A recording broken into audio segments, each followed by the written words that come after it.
Hello, I'm Sebastian. Welcome to Nine Nar Trees podcast. Today, I will summarize and review the book. Understandable Economics by Howard Yaris provides readers with a comprehensive yet accessible exploration of the complex world of economics. The book is crafted specifically for those who have little to no prior knowledge of economic concepts, but wish to grasp the fundamentals that influence our daily lives. Yaris breaks down barriers of intimidation often associated with economics by simplifying jargon and offering relatable examples. His approach is rooted in the belief that understanding economics is not only possible for everyone, but also crucial in navigating and making informed decisions in our rapidly evolving world.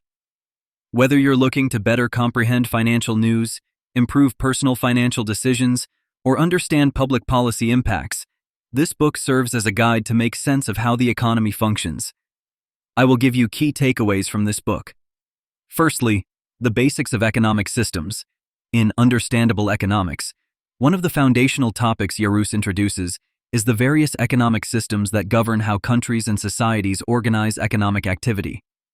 Understanding these systems is crucial because they dictate everything from resource allocation to distribution of wealth, impacting daily life and global interactions. Yaris breaks down the nuances between capitalism, socialism, and mixed economies.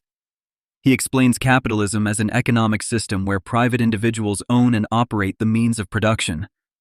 The focus here is on competition and profit, which leads to innovation and efficiency, but can also result in disparities in wealth distribution. Socialism is presented as an alternative where the government owns and controls the primary means of production. This system aims at reducing inequality by distributing resources more equitably, but often at the cost of reduced incentives for innovation. Mixed economies incorporate elements of both capitalism and socialism, seeking a balance between economic efficiency and social welfare. This topic is crucial as it shapes our understanding of economic policies and their impacts on society. Secondly, supply, demand, and market equilibrium. The forces of supply and demand and their balance at market equilibrium form the backbone of economic theory and are thoroughly explained in Yaris's book. Supply represents how much the market can offer, while demand denotes how much of a product or service is desired by buyers.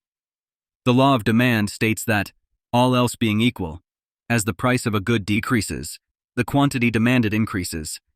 Conversely, as the price increases, the quantity demanded falls. On the supply side, producers are willing to offer more of a product as its price rises, motivated by the potential for increased revenue. Market equilibrium occurs where supply equals demand, establishing a stable price for goods and services. Yaris details these concepts with clarity, ensuring readers comprehend how they influence pricing and availability in the market. Understanding these dynamics is essential for anyone seeking to make informed decisions in both personal finance and in interpreting broader economic trends. Thirdly, the role of government in the economy.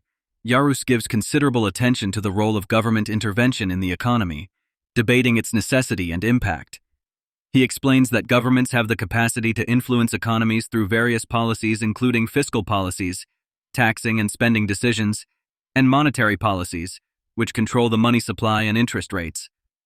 Government intervention is often justified on grounds that it can correct market failures, redistribute resources more equitably, and stabilize economies.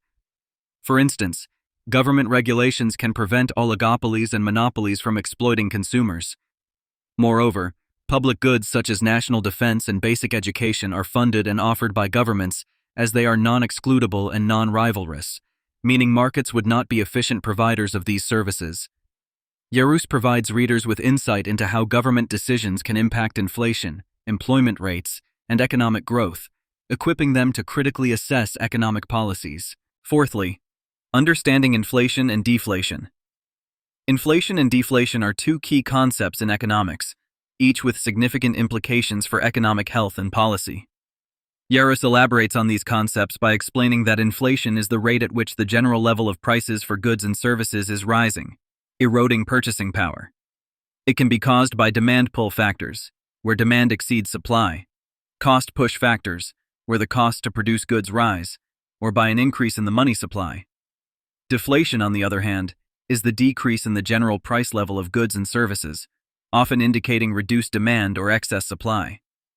While inflation can stimulate spending, as people buy now rather than later as prices rise, deflation can lead to reduced consumer expenditure, exacerbating economic slowdown as consumers delay purchases waiting for lower prices. Yaros emphasizes the delicate balance economists and policymakers must maintain to foster stable economic environments. Lastly, globalization and international trade.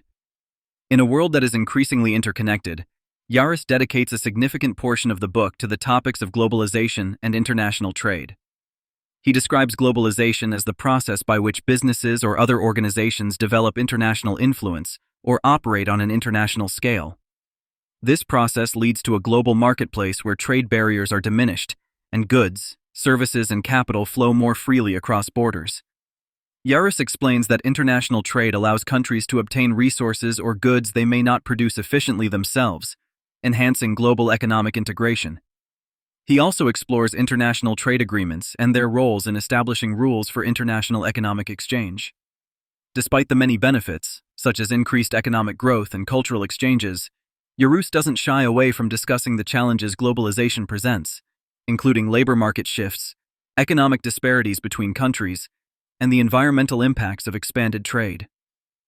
By delving into these complex issues, Yaros empowers readers with a broader perspective on how global economic forces shape local realities. In conclusion, Understandable Economics is a must-read for anyone keen on demystifying the field of economics and its vast impact on everyday life. This book is particularly beneficial for students, professionals, and anyone curious about the forces shaping our financial and economic landscapes.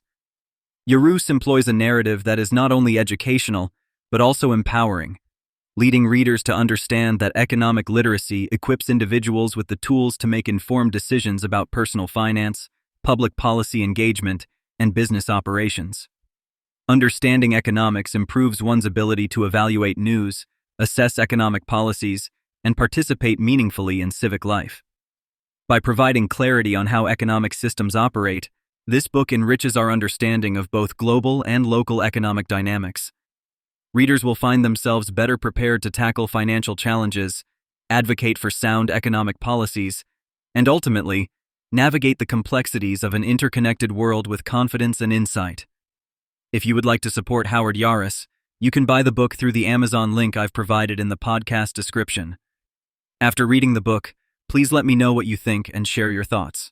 See you around.